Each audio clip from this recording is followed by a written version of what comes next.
नमस्कार, मैं हूं खुशबू कुंभट और आप सुन रहे हैं राजस्थान सुपरफास्ट न्यूज। तो आइए बढ़ते हैं आज की ताजा खबरों की ओर।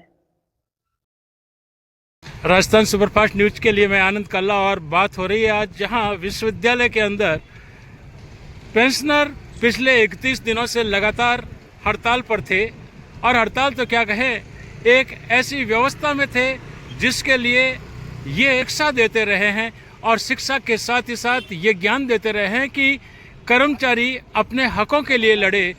स्टूडेंट है तो वो अपने लक्ष्य को भरोसा करते हुए ये आंदोलन स्थगित किया गया है। आगे कुछ और प्रकाश गुलाब सिंह जी भी डाल सकते हैं। बिल्कुल, गुलाब सिंह जी से बात करेंगे और ये जानना चाहेंगे कि ये जो 5 महीने अब हो जाएंगे 4 महीने के बाद, तो आपका आगे का क्या रहेगा? अगर भुगतान बिल्कुल इसी तरीके से अगर थोड़ा सा हो जाता फिर नहीं होता तो फिर उस समय क्या आपका निर्णय रहेगा? ऐसा है कि आगे अगर पेंशन नहीं मिलेगी तो वापस तो यही कदम उठाने पड़ेंगे हमें, क्योंकि पेंशन के बिना तो हमारे कर्मचारी जो नॉन टीचिंग के कर्मचारी है, फैमिली पेंशन वाले हैं, उनके बहुत बुरे हाल है। उनके पास दवाइयों की प्रॉब्लम हो रही है, खाने पीने की प्रॉब्लम हो रही है। तो पेंशन नहीं मिलने से तो हमारे जो पेंशनधारी है उनकी हालत बड़ी खराब होगी। अगर नहीं मिलेगा तो वापस धरना करेंगे। बिल्कुल, हमारे साथ भवर सिंह जी राजपुरोहित भी है। बिल्कुल, जहां ऐसी प्रशासनिक व्यवस्था से जुड़े हुए थे जहां हर कोई उनसे खुश रहता था, अगर आप इस जगह पर होते तो इन सब कर्मचारियों के लिए क्या ऐसा निर्णय लेना चाहते जिससे कि हर तरह की समस्या का समाधान हो सके और वह भी स्थायी समाधान हो सके? मैं आपसे निवेदन करना चाहता हूं, पिछले 6-7 साल से जो भी कुलपति आए उन्होंने पेंशन की वरीयता कभी नहीं रखी। प्रेफरेंस ऑर्डर में कभी भी पेंशन नहीं था, और यदि वो होता तो उसी प्रकार की कोई नीति और उनकी नीयत होती। इनकी नीयत कभी भी नहीं है, और न यह सही ढंग से जाकर के सरकार को बता सकते हैं कि इस पेंशन, हमारी पेंशन और बाकी के जो स्टेट गवर्नमेंट की अंडरटेकिंग से उनमें डिफरेंस है। ये जो हमने जो कॉलेज एजुकेशन वालों की जो सरकारी कॉलेज चलती है उसको भी सेवा है जो विश्वविद्यालय देता है, इसलिए विश्वविद्यालय में और कॉलेज शिक्षकों में कोई अंतर नहीं होना चाहिए। और सिद्धांत ये कहता है जो पे देगा वही पेंशन देगा, तो सरकार को ये बर्डन लेनी चाहिए। परंतु आजकल के कुलपति इस पर नहीं कह पाते। मेयर गंगाराम जी साथ में थे और कोऑर्डिनेशन कमेटी में जिस तरह से हमने बात को उठाई, बात पूरी होते होते अधूरी रह गई। ये हमको इसकी गिलानी है। और पूर्व हमारे मुख्यमंत्री साहब ने भी हमको झूठा आश्वासन दिया और कहा कि आपका काम हो गया। यदि उस समय हम इस तरह का आंदोलन करते तो निश्चित तौर पर पूर्व मुख्यमंत्री के द्वारा ये हमेशा के लिए इसका समाधान हो जाता, परंतु समाधान नहीं है होता है। तो जैसे हमारे गुलाब सिंह जी साहब ने आपको कहा, यही घोड़ा ये मैदान है। ये सरकार और ये प्रशासन जानता है कि हम इस उम्र के अंदर ज्यादा क्या कर लेंगे, तो निश्चित तौर पर गांधी जी के बताए हुए रास्ते पर ही चल सकते हैं। शांतिपूर्ण तरीके से हम हमारा आंदोलन करेंगे, और ये हमारा वैधानिक अधिकार भी है और हमारा संवैधानिक भी अधिकार है कि हमको पेंशन मिले। बिल्कुल, बहुत बहुत धन्यवाद। बिल्कुल, जहां पेंशनर एसोसिएशन के अध्यक्ष के रूप में रामनिवास जी सर्वासम हमारे साथ है। एक स्थायी समाधान की बात हो रही थी, एक बात हो रही थी आय व्यय के विवरण को देने की, और जब आप बड़े बड़े जहां अधिकारियों से मिलने के साथ ही साथ जब जनप्रतिनिधियों से मिले तो क्या आश्वासन मिला, कैसे होगा स्थायी समाधान? कुलपति जी ने पहले कहा था कि जब से मैंने ज्वाइन किया है और आज तक का मैं आपको इनकम एक्सपेंडिचर स्टेटमेंट प्रोवाइड कराऊंगा, लेकिन वो नहीं करवा पाए। कल उन्होंने फिर आश्वस्त किया है कि मैं टोटल ट्रांसपेरेंसी के तहत वर्क करूंगा और आपको जो भी सूचना चाहिए मैं आपको उपलब्ध कराऊंगा। जहां तक स्थायी समाधान का सवाल है, राज्य सरकार इस मामले में बहुत ज्यादा हमें कोई उत्साहवर्धक कार्य कर रही है ऐसा लगता नहीं है। उस स्थायी समाधान के लिए कल हमारी कार्यकारिणी में भी बातचीत हुई तो ये कहा गया कि एमपी यूटी में उदयपुर में जो योजना लागू की गई, यूआईटी को जमीन देकर के उसके पैसे को पेंशन फंड के रूप में उपयोग लिया गया, उसी तरह का जयनारायण व्यास विश्वविद्यालय में भी मॉडल लागू किया जा सकता है। और उसके अनुसार जो भी जमीन यूआईटी को या स्टेट कॉरपोरेशन को देंगे, उन पैसों को पेंशन फंड के रूप में एक कॉर्पस फंड बनाया जाए और उसके इंटरेस्ट से और बाकी का अमाउंट विश्वविद्यालय अपनी तरफ से मिला करके पेंशन का पेमेंट नियमित रूप से करती रहे। बहुत बहुत धन्यवाद। बिल्कुल, महिला शक्ति भी हमारे साथ है।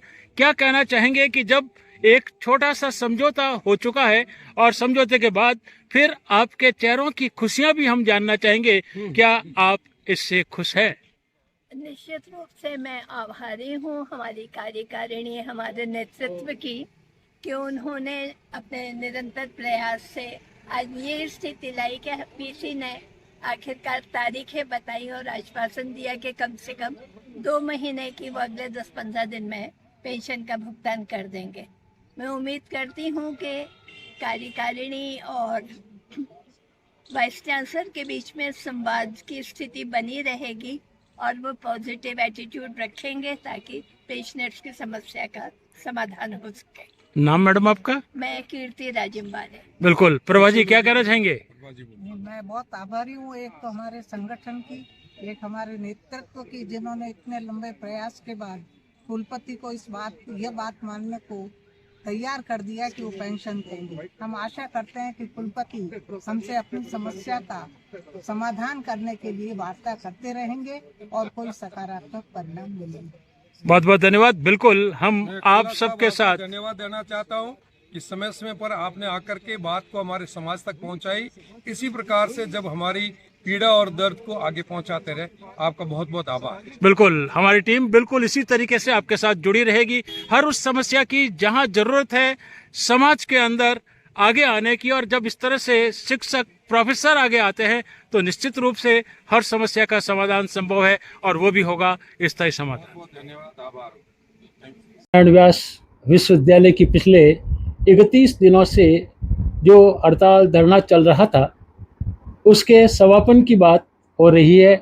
हमने बात की जहां वहां के कर्मचारियों से, तो वही बात करते हैं जहां कुलगुरु के रूप में पवन कुमार जी शर्मा साहब हमारे साथ है। क्या कहते हैं कि किस तरीके से ये जो धरना समाप्त हुआ आपके सकारात्मक प्रयास के साथ ही साथ, लेकिन ये भी जानना चाहेंगे कि इसका स्थायी समाधान कैसे होगा। बहुत ही व्यवस्थित प्रश्न है और मैं अवगत कराना चाह रहा हूँ कि पिछले 6 महीने में जो मेरे प्रयास रहे उसमें सरकार के साथ बिल्कुल संवाद रहा, लेकिन मेरे को जो समझ में आई कि इसकी समस्या का निदान जो है वो विश्वविद्यालय को अपने स्रोतों को डेवलप करके ही किया जा सकता है। सरकार को समस्या का मालूम है और ये समस्या आज नहीं है, पिछले 15-20 सालों की समस्या है। यहाँ का जो एक कॉर्पस फंड होना चाहिए, उस कॉर्पस फंड के क्रिएट नहीं होने की वजह से विश्वविद्यालय में पेंशन देने की स्थिति में नहीं बन पाया और विश्वविद्यालय के संसाधन में धीरे धीरे कम होते गए।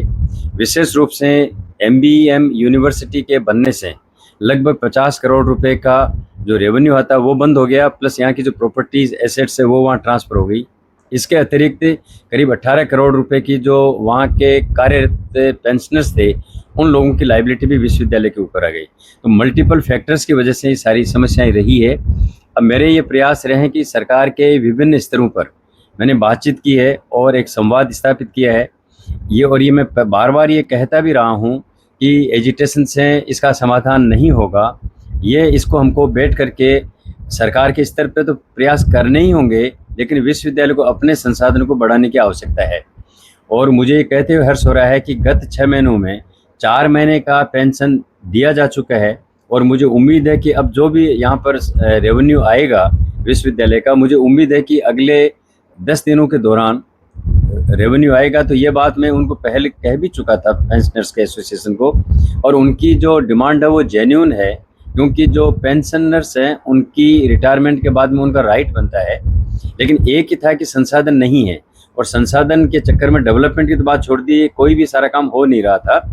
तो मैंने यही कहा कि जब व्यवस्थाएं होगी, पहले भी की है और आगे भी करेंगे, तो मुझे उम्मीद है कि अगले 10 दिनों में मेरे पास में कुछ सोर्सेज बढ़ेंगे और उसके बाद में इस कार्यक्रम में फिर लगेंगे। और मुझे लगता है कि ये हो गया अस्थायी व्यवस्था। आने वाले समय में मैं एक ऐसा प्रस्ताव विकसित कर रहा हूँ जिसमें विश्वविद्यालय की यहाँ से जो अपेक्षाएं हैं, जहाँ से हमको पैसा मिल सकता है, मसलन MBM यूनिवर्सिटी से हम लोगों के प्रति जो लाइबिलिटीज़ बनती है, हमारी कोशिश है कि वो लाइबिलिटीज़ को हमें उसका भरण पोषण हो जाए। जो सरकारी स्कीम के अंतर्गत हम लोग जो फीस माफ़ी की जो यहाँ बात करते हैं उसका हमें भरण पोषण हो जाए। और इसके अतिरिक्त जो है नए नए कोर्सेज लगा करके नई नई व्यवस्थाओं को विकसित करके जो संसाधन बनेंगे उसमें मेरी प्राथमिकता पेंशनर्स को पहले पेंशन देने की है और ये मेरे कार्य में भी परिलक्षित होता है। और यही बात जो है मैंने अभी जो संवाद स्थापित हुआ, मैंने बातचीत की, क्योंकि मेरा इनके साथ में सतत संवाद था, लेकिन उनका ये था कि शायद लगातार आंदोलन करेंगे, एजिटेशन करेंगे तो उसकी बात जयपुर तक सुनी जाएगी। ये बात जो है वो मैं बार बार कर रहा हूँ, इसका संसाधन हम लोगों को ढूंढना पड़ेगा, हमको बनाना पड़ेगा। और ये वाली मेरी वाली बात है, ये कन्विंस हो गई, ये उनको भी मालूम है और ये 20 साल पुरानी प्रॉब्लम है, तो इसको दूर करने के लिए हम सभी मिलजुल के काम करेंगे तो समस्या का निदान होगा। और मैं उनको धन्यवाद देता हूँ कि वो मेरी बात को सम्मान दिया, मेरी बात को समझी और एक प्रकार से आंदोलन को वापस लिया। क्योंकि आंदोलन लंबा खींचने से, गर्मी का मौसम में मैंने अपील भी किया है कि वयोवृद्ध लोग हैं, पेंशनर्स हैं, उनको इस गर्मी में जहाँ पर 50 डिग्री टेम्परेचर बन रहा है वहाँ पर किसी भी प्रकार से लू के चपेट में आ सकते हैं। तो मेरे उस निवेदन को भी सुना, मेरे आग्रह को भी सुना और ये जो मैंने जो व्यवस्था रखी तो उन्होंने अस्थायी रूप से इस बात समाधान के रूप में लिया। और मुझे उम्मीद है कि अगले 1-2 सालों में प्रयास करेंगे तो इसका स्थायी निराकरण भी हमें देखने को मिलेगा। बहुत बहुत धन्यवाद। धन्यवाद।